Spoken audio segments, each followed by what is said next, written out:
ബഹുമാനം എന്നുള്ളത് പരസ്പര പൂരകങ്ങളാണ്. Give respect and take respect എന്നാണ്. ബഹുമാനം കൊടുത്താൽ മാത്രമേ ബഹുമാനം തിരിച്ചു പ്രതീക്ഷിക്കാൻ കഴിയൂ.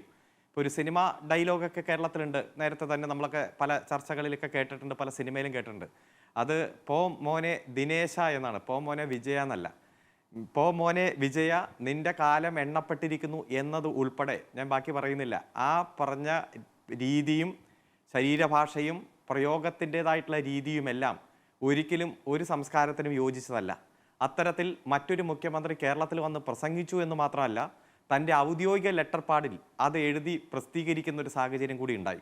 അത് ഒരു ഭരണഘടനാ തലവൻ എന്ന രൂപത്തിൽ ഒരു മുഖ്യമന്ത്രി, ഒരു ഭരണഘടനാ സ്ഥാപനം വഹിക്കുന്ന ഒരാൾ മറ്റൊരു സംസ്ഥാനത്തെ മുഖ്യമന്ത്രിയെ യാതൊരു തരത്തിലുള്ള ബഹുമാനമില്ല എന്ന് മാത്രമല്ല, യാതൊരു തരത്തിലുള്ള സംസ്കാരമില്ലായ്മയുടെ ഭാഗമായിട്ട് അത്തരം പ്രയോഗിക്കുമ്പോൾ ചുട്ട മറുപടി കിട്ടും. അത്തരത്തിൽ മറുപടി കൊടുക്കേണ്ടി വരും.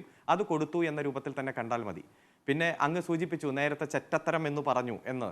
അവിടെ മുൻ KPCC പ്രസിഡന്റ് അതിൽ ആദ്യം പറഞ്ഞ തരമില്ലാതെ ചെറ്റ എന്ന് പറഞ്ഞുകൊണ്ട് ഓപ്പൺ പ്രസംഗത്തിലടക്കം കേരളത്തിൻ്റെ മുഖ്യമന്ത്രിയെ വിശേഷിപ്പിച്ച് വീണ്ടും വീണ്ടും പലതവണ പ്രസംഗിച്ചപ്പോഴും ഒരു മാധ്യമവും ഇവിടെ ചർച്ചയൊന്നും നടത്തിയില്ല. അപ്പോൾ ഇടതുപക്ഷത്തിൻ്റെ നേതാക്കന്മാരെ എന്തും വിളിക്കാം, എന്തു പ്രയോഗങ്ങളും അങ്ങ് കൃത്യമായിട്ട് ഉപയോഗിക്കാം, എത്ര രൂപത്തിൽ അതിരുകടന്ന് വിമർശിക്കാം. അവർ ക്ഷമയുടെ നെല്ലിപ്പലക കണ്ട് കൃത്യമായിട്ട് അങ്ങ് ക്ഷമിച്ചിരുന്നോളണം.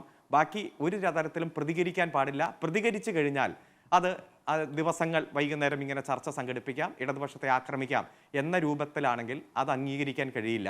ഏതായാലും ഇവിടെ വന്ന് ചുണ്ടങ്ങ കൊടുത്ത് വഴുതനങ്ങ മേടിക്കുകയാണ് അദ്ദേഹം ചെയ്തത്. കേരളത്തിൽ പൊതുയോഗത്തിൽ വരാം, രാഷ്ട്രീയം സംസാരിക്കാം, ഏത് തരത്തിലും രാഷ്ട്രീയപരമായിട്ട് വിമർശിക്കാം. പേരെടുത്ത് ഒരു തരത്തിലും സംസ്കാരം തൊട്ടു തീടാത്ത തരത്തിൽ അത്തരത്തിൽ പ്രയോഗിച്ചപ്പോൾ ഉണ്ടായിട്ടുള്ള മറുപടി എന്ന രൂപത്തിലാണ്. ഞങ്ങൾ അതിന് വലിയ പ്രാധാന്യമൊന്നും കാണുന്നില്ല. ഞങ്ങൾ ഈ തെരഞ്ഞെടുപ്പിൻ്റെ കൊട്ടിക്കലാശം പൂർത്തീകരിച്ചു. ഇനി സൈലന്റ് ഡേ ആണ്. കേവലം ഒരു 36 മണിക്കൂറാണ് ഇനി തെരഞ്ഞെടുപ്പിനുള്ളത്. എല്ലാ തരത്തിലുമുള്ള രാഷ്ട്രീയം ചർച്ച ചെയ്യാൻ ഞങ്ങൾക്ക് കഴിഞ്ഞിട്ടുണ്ട്. കഴിഞ്ഞ 10 വർഷം സമാനതകളില്ലാത്ത മുന്നേറ്റം വിവിധ മേഖലകളിൽ ഉണ്ടാക്കിയത് ജനങ്ങൾക്ക് മുന്നിൽ സമർപ്പിച്ച് വരുന്ന 5 കൊല്ലത്തേക്ക് 950 കാര്യങ്ങളടങ്ങുന്ന പ്രകടന പത്രികയും ജനങ്ങൾക്ക് മുന്നിൽ അവതരിപ്പിച്ചിട്ടാണ് ലോക നിലവാരത്തിലേക്ക് കുതിച്ചു മുന്നേറിയ കേരളത്തെ കൂടുതൽ കരുത്തോടെ മുന്നോട്ട് കൊണ്ടുപോകണം എന്ന ലക്ഷ്യത്തോടെ മുന്നോട്ട് പോകുന്നത്. ആ ഞങ്ങൾ ഉയർത്തിപ്പിടിച്ച രാഷ്ട്രീയത്തിന് എല്ലാ വിഭാഗം ആളുകളുടെയും പിന്തുണ കിട്ടും. ഇതിന് മുമ്പെങ്കുമില്ലാത്ത വലിയ ആത്മവിശ്വാസത്തിൽ തന്നെയാണ് ഞങ്ങൾ. 10 വർഷത്തെ ഭരണ തുടർച്ചയുടെ ഭാഗമായി ഒരു ഭരണവിരുദ്ധ വികാരവുമില്ല. ഒരു ഭരണവുമായി ബന്ധപ്പെട്ട കാര്യവും UDF ചർച്ചയ്ക്ക് ഉയർത്തിയിട്ടില്ല. അതുകൊണ്ട് തന്നെ ഭരണവിരുദ്ധ വികാരമില്ല എന്ന് വ്യക്തമാണ്.